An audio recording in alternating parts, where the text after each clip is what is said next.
Morgue! Hindi ako lalaban! Suko na ako! Pero, Tony, hindi nyo kami naintindihan eh. Buti na lang nakapagpalit tayo ng damit. Talaga? Mabuti po, dumating kayo. Bakit anong nangyayari dito? May nag-aaway po dun eh. Mag-asawa po. Nagpapatayan. Patay! Ay!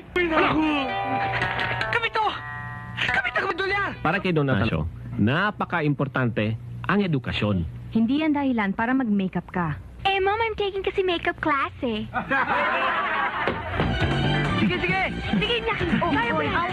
Kaya isa sa mga kondisyon dito sa testamento na mag-graduate muna kayo sa Kagalang-Galang College kung saan din siya nag-graduate. Tony, paano kung hindi kami makagraduate? Wala ako na si Ma'am. Talaga? Eh, wala namang problema sa babae. Bakit? Mas pogi ako sa'yo. Abay!